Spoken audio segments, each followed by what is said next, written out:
we have like a really big intricate, not even an intricate conversation whenever we start. Jay just hits the button and then we'll eventually start the intro and then we don't even recognize sometimes. Jay will just be, we'll just be talking about whatever. I think with Adam we were talking about what, like Super Smash Bros or something. We were talking about like something weird and then I looked over and the button was just red. Yeah. No, I remember one of that conversation. I think y'all were talking about like not being in the open world video games or something like that. Oh, yeah, we were. Oh, we're talking about Breath of the Wild. Yeah. Breath of the Wild, there it goes.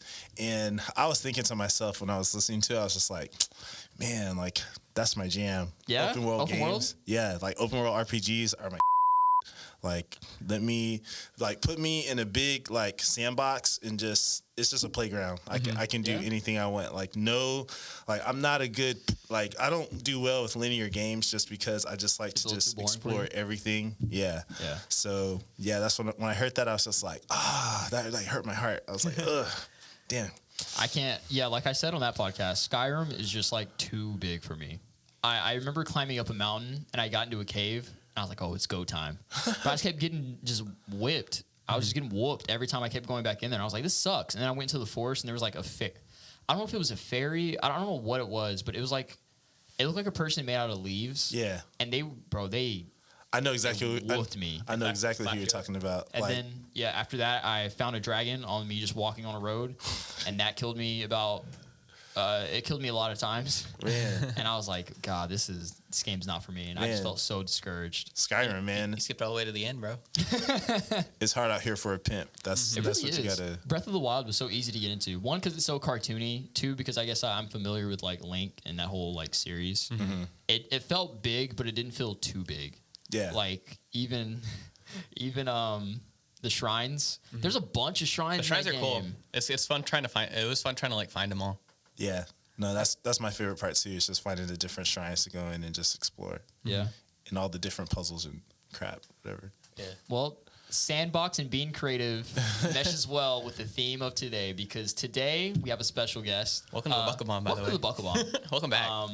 It is I, your host, Danny O'Ryan, a.k.a. Primo, your local resident star boy. Mm-hmm. We got... Pro Wrestling Illustrated's fifth runner-up in the most likely to take a bad back bump contest. It's I, Mr. Mardi Gras, Felix Rogers. Hello. How's everyone? It's on nicknames again on theme for today for our special guest. Hey, you know what? I appreciate that. Yes, like, sir. I feel loved. Thank you, guys. Special guest, by the way, Bruddah Zeke. Yo. A.k.a. Do you want your real name to be out there?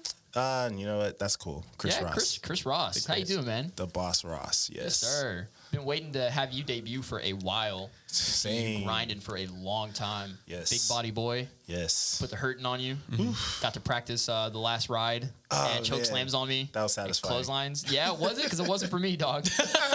Before this man debuted, we were going over some moves for him, and good old Papa Don and Warsaw called me into another ring, and they're like, "Hey, you want to help us out real quick?" You know me. I'm giddy. I'm always ready to help. Mm-hmm. I step in the ring and they're like, all right, you're going to take a powerbomb and a choke slam and a clothesline. I was like, what? We were just taking Russian leg sweeps over there and you want me to come do a power? First of all, before that, I have never taken a powerbomb. I had never taken a choke slam. Oh, wow. So that was all the first for me too. Wow. As they were explaining to you, Warsaw was like, oh, this isn't really hard. And he gave me like 5 power bombs. And then in the middle of us doing power bombs, they're like, you know what? Let's make it a last ride. Oh. Chris, you're taller. You're taller than Warsaw, right? Yeah, probably by an inch or two, something like that. That inch feels like an eternity for that last ride, dog.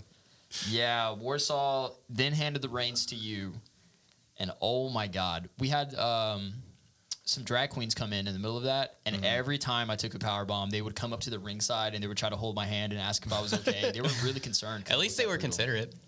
You know what? I got you over, man. True. With the drag queens? Yeah, Ryan, very popular in the drag community. How did it feel? Up to that point, were you learning any like big impact moves other than that? To be honest with you, no.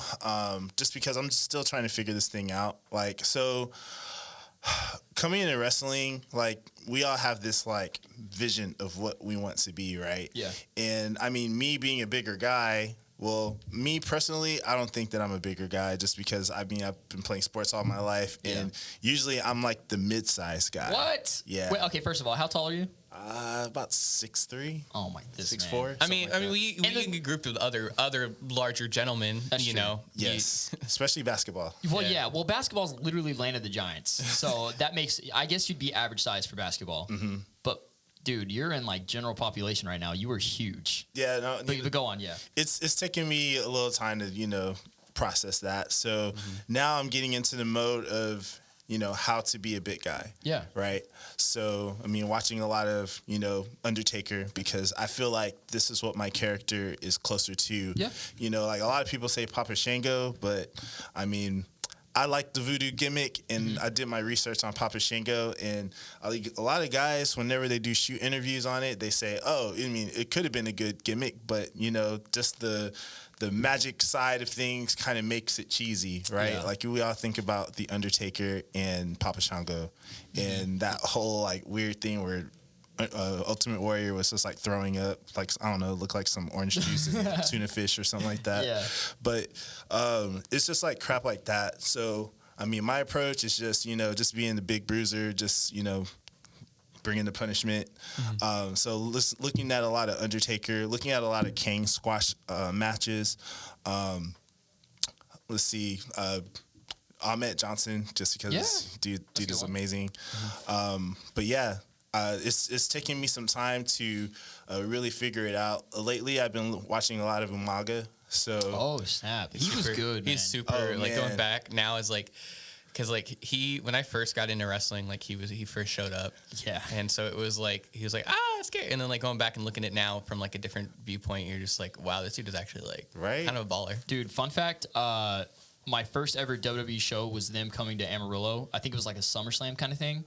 It was Umaga, Triple H, and John Cena in a triple threat. Wow. And my little brothers and I were super, super, super into wrestling at that time.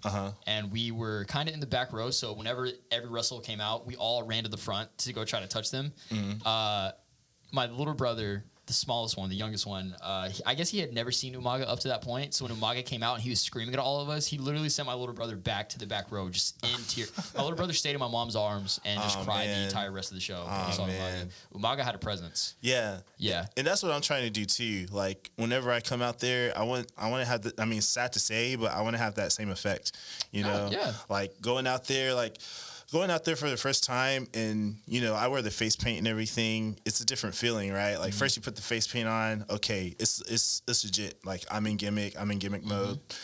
Go out there and just just start staring at people, and it feels kind of cool to get people's reaction, just because I just come out there, don't say nothing, look scary, throw some people around, and get the hell out of there. Hell yeah, man. And that's basically what it's all about. But yeah, watching a lot of Umaga, I definitely want to add some more, power moves to my repertoire, just because I'm now feeling the big guy gimmick, right? Yeah. One move that I want to try to do, and this is just like a little, like, I guess, a prelude to what I'm doing. I was watching a match. It was a squash match with Umaga and Brian Kendrick. And I think in that particular match, he did the super Samoan drop. Yeah, I know exactly what you're talking And I about. was like, the man. pop-up one? Yeah, the pop-up Samoan drop. Like, he was up there, dog. Yo, he was way up there. And I was just like, oh, I can do this. Yeah. Just because I've been doing a lot of strength training and with my girlfriend, because she's a personal trainer, and she does strongman too. So we do some like throwing sandbags up in the air, throwing kegs, that sort of thing. Yeah. So it feels like almost natural. Like, I don't know if you remember the match I had with Michael Arrow, and that's when the first time I did the gorilla press. Oh yeah. And I was like, man, I never thought watching that back, and I was like, wow. I never thought I could do it, but then when I did it, I was just like, all this training is paying off. So anybody, That's a fulfilling thing, man. if you're listening to this, you put in the extra work, it's going to pay off. Because at that moment, I felt it. That's dope, man. Throwing other adult men just around like kids. I mean, there's enough more. I guess what's a nice way to say it, more of us compact folk around here. Compact around here that you could do Short that kings. to a few short kings. So you could do that to quite a few of I us. mean, It just to looks make sick. the match interesting, and I'm would, pretty man. sure it'll be fun just to fly around a little bit. For sure. Yeah, for us. You think it'd be fun for us to fly around? I mean, honestly, I would like to do it too. It's just that Yeah. I'm a big guy, and big guys don't really bump, right? But I took that bump with Austin James on Saturday. He hit me with that Uranagi. That was the first time I took a bump in a match. Yeah. And honestly, when you talk about being in the air for a long time, You feel it, dog. I felt that. It feels like time stops almost. For me, at least, it feels like time stops every time I'm Yeah. jumping or doing something in the air. It really did. And the only time I ever felt that way was when we were learning the monkey flips. Donovan or Eli Schwartz hit me with the monkey flip, and I swear to God, I felt like I was in the air for like 5 minutes. I took a suplex from Donnie in the, in God, the talk graduation about- max, and yes. I was in the air for it felt like 10 years. God, dude. I was like, okay, we're hitting. Okay, we're going. Wait, No, you don't hit for a while, dog. He gave me a fall away slam, and yeah, I felt like I was gonna fly outside of the ring. it was a good landing. Like it felt fine, but it was just like you're in the air long enough because like him and both with Leroy too, because they're just tall. Yeah, They're just tall men. Like you're in the air, and it's scary because you're in the air long enough to think about that you're in the air. No, with most other suplexes that I've taken, it's just like, okay, we're up, down, Boom. good. But like with them, it's like up. Oh God. You might want to put in 2 more O gods in there. Yeah, before for you hit. real. God, man. So yeah, with Bruddah Zeke, man, take me through that character. Like, how did that come to be? Well, like I said, going back into it, I was really wanting to do this gimmick. I actually thought about this gimmick maybe 2 years ago, and that's when actually my pro wrestling journey started. I actually started in Houston at Reality Wrestling. Shout out. But that didn't, yeah. Oh, you know what? Shout out to Booker T. That guy is awesome. But I was going through a lot of health stuff at the time, and obviously, too, just because I went through my fair share in the beginning as well. That's what kind of slowed me down. Yeah. But when I thought about the gimmick, I thought about the very first promo that I've ever watched in pro wrestling, and that was with The Undertaker, and that was when he first came out. And I remember the promo started off with a bunch of caskets lined up with all the pictures of the wrestlers on top. Yeah. And I remember feeling scared. I was like, man, this guy just killed people. That's dope. He's going to jump in the ring and kill Hulk Hogan or whoever my favorite wrestler was at the time. But I remember that feeling, and also the feeling that I had whenever Sting first came out with his crow gimmick. Okay. And I was like, man, what can I do to have a mystique? That way, a mystery. So that way I come in the ring, people wonder who I am, and I'm just destroying people. Yeah. But, they're still who is this guy, where he's coming from, sort of thing. Mm-hmm. So I looked at certain things, and then the Papa Shango gimmick came up, and I was just like, well, I guess I can take this and I can make it my Make own. it your own. Maybe I could just have a Undertaker vibe mixed in with I don't know, Stone Cold Steve Austin or something like that. Mm-hmm. But then we started getting into the lore of it. I wanted to have an African god, just because that's where voodoo comes from. It roots from. Yeah. So I looked at the god Asante. Okay. So basically, Asante is basically the Loki of the African So gods. just mischief. Just mischief. Basically, how he beats his enemies is with their own strength. But that I thought about that, and I was just like, well, I could probably take this and do some sort of Bray Wyatt thing, like the Fiend or whatever. Where I actually got that idea whenever I watched WrestleMania. It was one of the recent WrestleManias when he went up against John Cena. The last year's year's, WrestleMania. yeah. The Firefly Funhouse match. Okay. And he started taking them through different stages of his career, and I was just like, I like that. Mm-hmm. I like that idea. So hopefully with this whole idea with him later on, whenever I can, start telling better stories, I want to be able to do that. Be able to Get super psychological. super psychological. That'd be dope. I've always been a fan of psychological wrestlers, Triple H, Brian Pillman. Brian Pillman. Dude, yeah. Also, another one that comes to mind. I mean, Bray Wyatt. I mean, also, I love that sort of mystique in that sort of approach. So I felt like what better way to do that than voodoo, and everybody's afraid of voodoo. Yeah. And also, I mean, I'm from Louisiana. I'm a Louisiana boy, born in Shreveport. I have family all over Louisiana, so I was just like, this just fits me. It's better than I felt like it was better than the gimmick that was tried to was given to me. Like you heard the story earlier this week, and we'll save that for another time. Yeah, let it pass for a little bit. But yeah, we put a lot of work into that. The symbols that we put on the forehead as well. One thing I thought was cool about the symbol, and I wasn't the one who came up with this idea, because me and my girlfriend, we collaborated on this whole like gimmick thing, and she mentioned she mentioned Pluto. Yeah. And I wrote it down right here. But basically, Pluto is basically like pretty much the god of destruction, and basically it represents death and rebirth.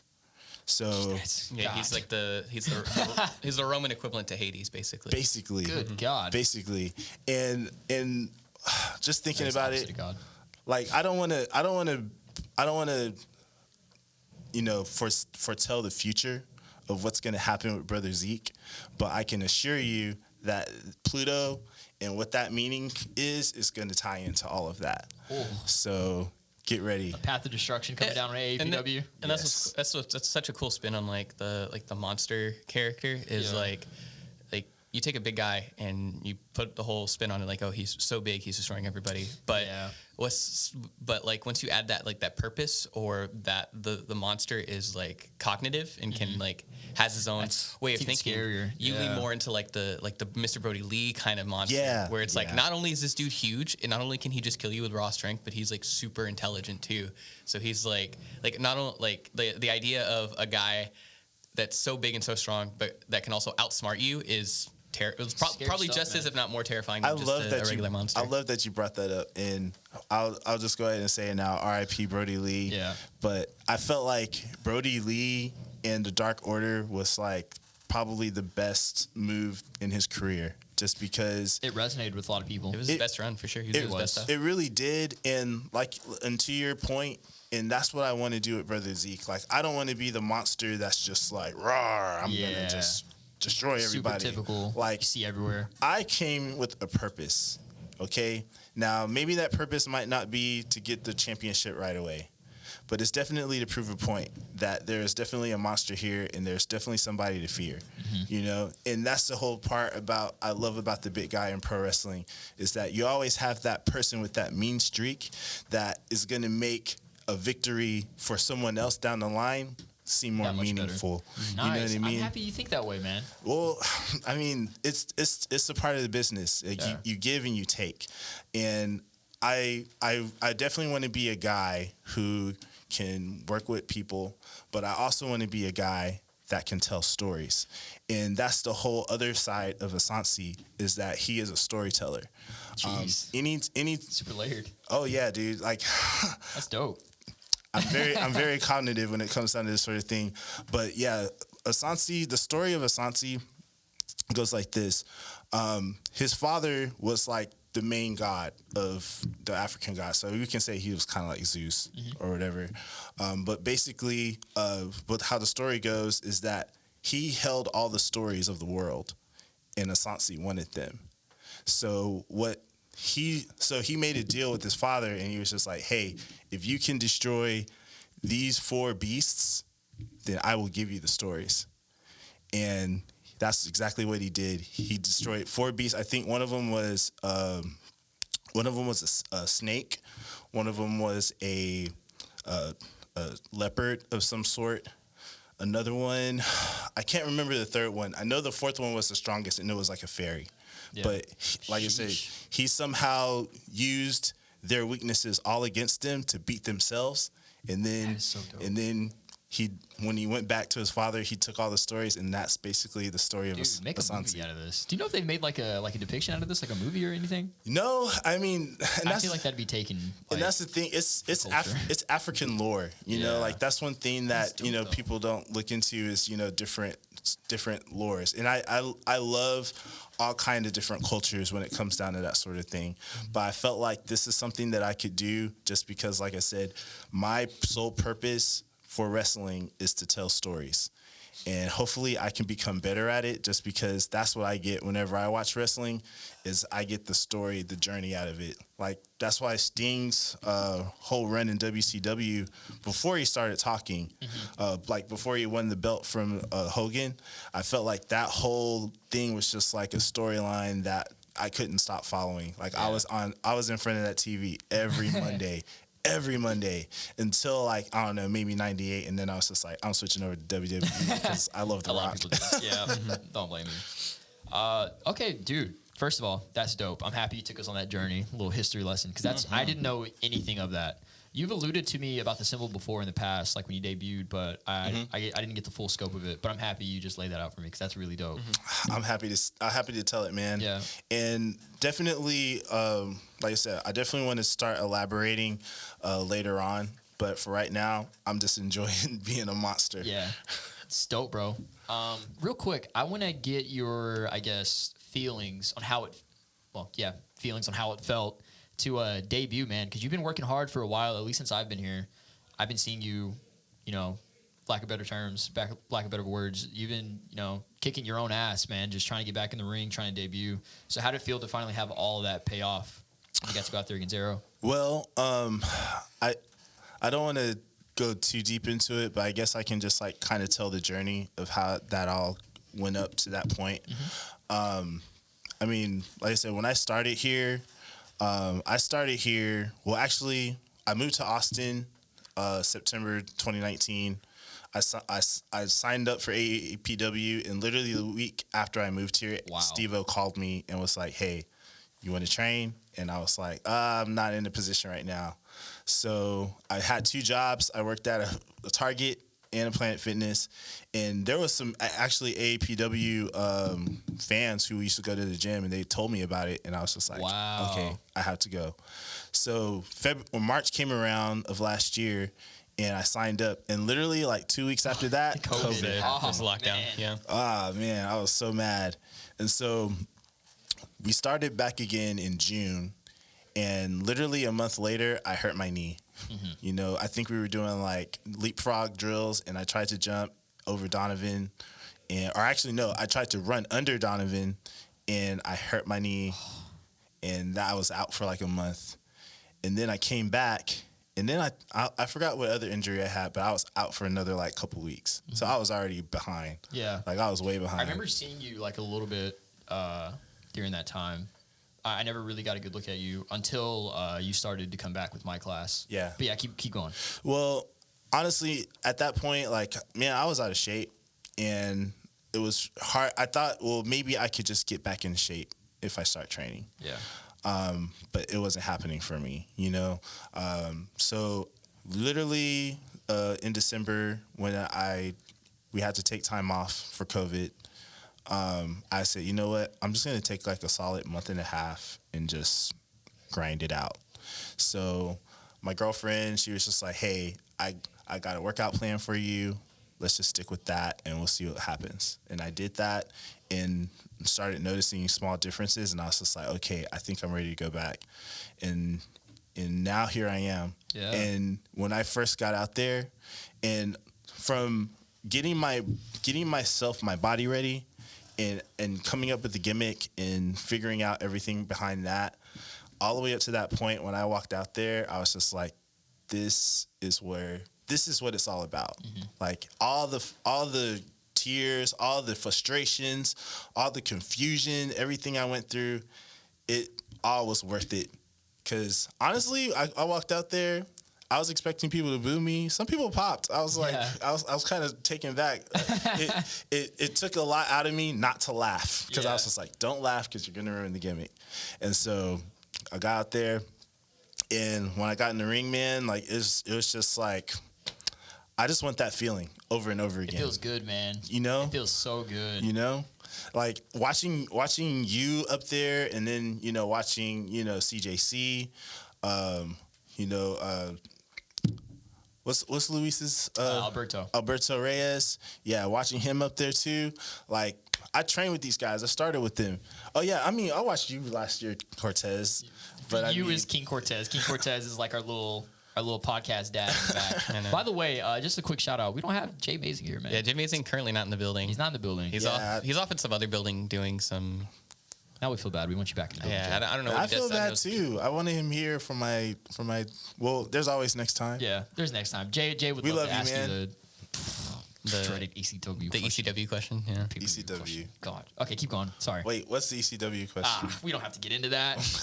That man loves him some. I don't want to ask it for him because I know he wants to ask It's his it. tradition. It's his tradition. So Well, I mean, I love love ECW though. But like, wait, which one? but like, he's a big WWE ECW, right? Oh, okay. I like the old ECW. How you like, feel about the WWE ECW?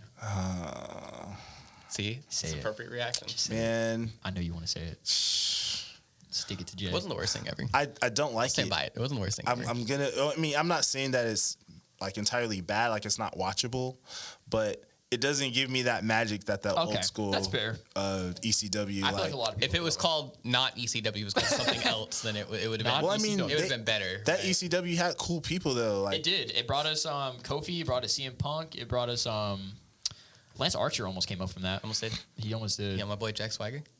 Bobby Lashley went. Lashley was WWE ECW. But did he start in WWE ECW? I don't think he did. think so. He got drafted. He was on Raw. He was feuding with John Cena for a little bit. It was And Chris Masters. Yeah, because he did the Master. I think it was right after. It was right after he did the WrestleMania thing. It was either right after or right before he did the WrestleMania thing with Umaga. He got drafted over, he became the champ, and then went from there. Sorry to take you off that. Never going. no, man. No, I mean, Get a lore together. I just think about old ECW, and I think about Chris Benoit. I think about Rey Mysterio, Stone Cold, Brian Pillman, Raven. Yeah. I can go on, but those are all wrestlers that I loved watching back then. And to be honest with you, it didn't give me that same magic that And you're not it to be did. blamed for that. I feel like a lot of people feel that way. Well, the old ECW had the old thing. Like the closest I can imagine, because as someone who got into wrestling in like the early mid 2000s, you know, I wasn't around for ECW or WCW for that matter. But like the closest I can think of when I think of like the environment of it is like when PWG ran their shows in that Reseda building, where it's just like it's not like mayhem. Well, yeah. It's just it's they cram as many people as they can in this small little room, and the wrestlers go out there and they just kill it, and the fans are. You know, they eat it up. They're loud. They're drunk, which is fine. But, you know. I can You know what I co-sign mean? that. I can co-sign The it. WWE ECW was too corporate. It was way too corporate. It was way too organized. It just is what it is. That's You know? But that's WWE, just corporate, whatever. Corporate Kane. Corporate Kane, corporate rock. That's All right. No, so I guess so is that around when you started like getting into wrestling? Was around the ECW days or? Oh no, I was into wrestling in the 80s, man. My dad was a big pro wrestling fan, and he would tell me stories because he used to watch a lot of shows in the 70s and in the early 80s. He worked at like a Waffle House, and you know that's when they had that major promotion in Houston, and he would talk. was the Von Erichs? That was their area, wasn't it? No, they were DFW. Houston was NWA, I think. Okay. Which would be like that's where when like Flair would come down and Wahoo McDaniel and those kind of guys. Butch Reed, Dusty Rhodes. Like my dad was a big Dusty Rhodes fan. He was a big Ric Flair fan, and I would watch that with him. And then that's when I found out about Sting, and Sting is like my ultimate favorite wrestler of all time. Yeah. Like he's probably the reason why I said, "Give me the face paint," because Sting is I amazing. feel like you do that for a lot of people, man. Oh, yeah. Sting is the iconic face paint. I mean, if I can somehow get the Stinger splash down, man, watch out. Sheesh. God bless anyone that takes up from you. Jesus. Okay, real quick. You know, we're running out of time here. We have a somewhat not patent, 3 counts. It's not trademark. Not trademark. It's supposed to be 3 minutes of us asking as many questions as we can for as fast as we can, but you know what? We just don't care. Okay. You answer as long as you want to or as fast as you want to. Who Got cares? We just work here. That's what Jay would say. We just work here. For sure. R.I.P. We miss Me you, too. Jay. But King Cortez just gave him a holy salute, baby. Yep, up to the sky. Almonds. All right, we'll start off with the most requested question, as I like to say to myself at night, cold sweats. Favorite ring gear of all time? Favorite ring gear of all time? It's gonna have to be Sting. Yeah. Okay. all the black trench coat does it for me. Yeah, that's dope. Scorpion on the side. Yes. Yeah. You can't. You know what? That is so simple yet so iconic. It's where simple does the most. I feel. The trench coat's dope. I'll also say his other gear with his beach gimmick too, with the the little tassels off his jacket. Yeah, love that. Good Sting. You got yours? Yeah. Mr. Midgard Felix, or what do you call yourself this week? I call Mr. Mardi Gras. Mardi Gras. So Mr. Mardi Gras. Yeah. You be my manager. I would like to know who. Why don't you tell me what your favorite wrestling event is? It can be a show, pay-per-view. My favorite wrestling event would have to be Wrestle Kingdom, but Okay. But I would say the second one would be All Out or All In, because I actually went to that. Oh, really? The First ever All In? The first ever All In. Man, I that was must be there. crazy. That's sick. I was there, and when I left that place, I was like, "This is going to be a promotion." Like they had a little event at the end, and they were talking about their contracts expiring with New Japan. I remember seeing that online. And everybody was talking about, they're going to go to WWE, and I was just like, I think they can make their own promotion, and then AEW have to. You got that foresight. Yeah, I would never thought. I thought they were all going to go. And that's honestly, in a way, that's a piece of wrestling history to be a part of that. Be a part of All In. Dude. That's pretty cool. Mm-hmm. God, I think the only cool wrestling event I've been to, other than AAPW, was when New Japan came to Dallas. That kind of reinvigorated me wanting to get into wrestling. The Will Ospreay versus Lance Archer match. Oh, yeah, I remember and then I got that. to see Tanahashi versus Okada. Hell yeah. Which was dope. But Hell yeah. dude, All In, that is literally legendary. Hey man, shout out to my boy Mo. He really hooked it up with the tickets, and we took a road trip. Like we were so serious about it. Yeah. We're like, we're not flying. We're taking a road trip. You drove all the way to Chicago? We drove all the way up That's to crazy. Chicago and did the damn thing. Yeah. Hell yeah. Nice. All right, let's go. Our last one: top 3 wrestlers in the world right now. Top 3 of all right now. I'm always gonna say Omega, man. Yeah. Because You can't. I don't think you cannot go wrong with putting him at the top of any list right now. I love Omega. Another one I would say is Will Ospreay. Yep, he's killing it right now. New Japan Cup winner, baby. Definitely. And I'll top this off with the Rainmaker, just because Okada's he's the man. That dude is good in whatever role he plays. He's so good, and he's it's crazy because he's as good as he is, and he's 31 or something like that. Like I want to grow up and be like Okada. Yeah, Like that's consistent. He's so consistent.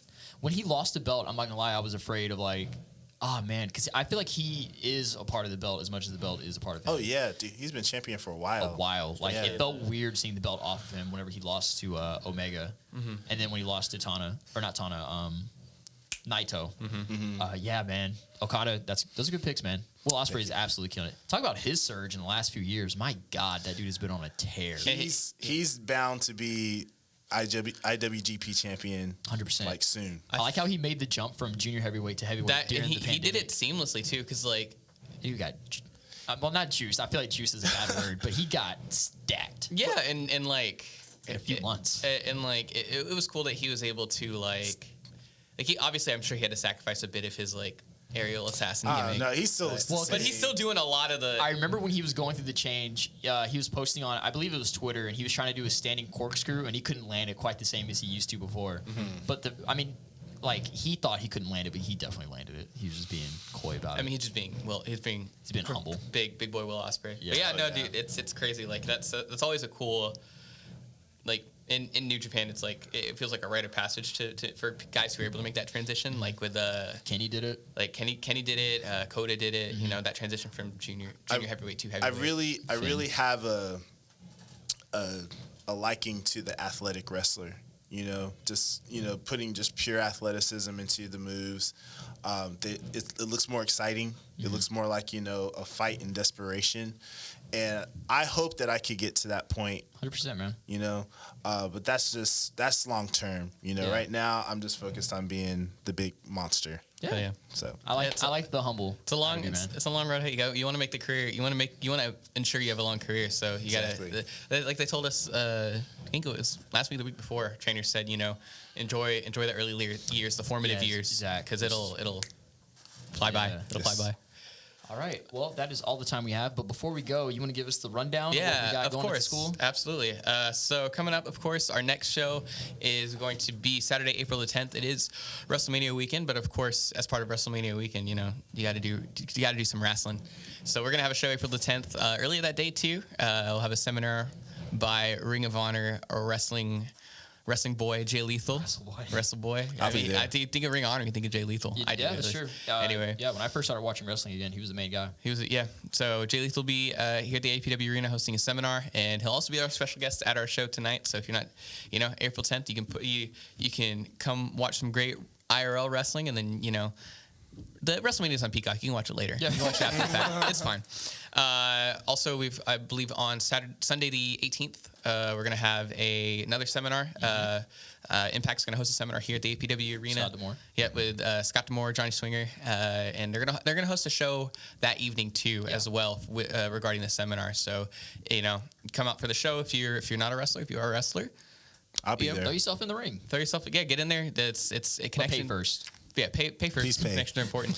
Please bring money. As always, we've got our store available at Teespring, official AAPW. Make sure you stop by, get yourself some nice merch. Always helps out the school. Good old nice hoodies and good sweats. Good stuff like that. Also, if you're thinking about helping out the school, we are opening up a partners program here at AAPW. So if you'd like to, if you own a business or happen to know somebody who owns a business, you can. We're opening up certain advertisement and partner packages, so you can come through and not only help out the school in your own way, but also us giving back to you as well for supporting us. We've got get your name up on here, get some good business support, some good exposure, hopefully for both of us. So you can always inquire, get on the website, official APW, and get on that too. Yeah. Also be sure to follow us all on social media, official AAPW on the Instagram, official _AAPW on the Twitter. Nice. Make sure, and come check us out. We're happy to have you. We're always accepting new students as well, so you can hit up the website, hit us up on socials, figure out the goings down. We're starting new classes pretty quickly now as we're winding down into the middle of the year. So get yourself in the ring and give it the old college try. Yes, sir. We'd love to have you. Mm-hmm. But yeah, that'll do it for us as far as that might be the smoothest you've ever done that. That was dope. We'll work on it. We get some. fly. Wait till we get some partners and I get like scripted ad reads. That'd be dope. I'm gonna drop an octave too in my speaking voice so we can really get it out there. By lamps. Yeah. And keep the name Mr. Mardi Gras too. Yeah, Mr. Mardi Gras. It's a week by week thing. Well, that's going to be it for the episode. Thank you, Bruddah Zeke. Thank you guys. I just smacked Thank you for having me. Kill me. I'm a big fan of the show, and it's an honor to be a guest. Yeah, yes, sir. Can't wait to have you back later down the road. Yeah, hopefully we'll be a champion by then. Not the social media champ, though. Maybe a social media You never know. Oh, God. All right, we'll see you guys on the next episode. Peace. Have a good one. Later, guys.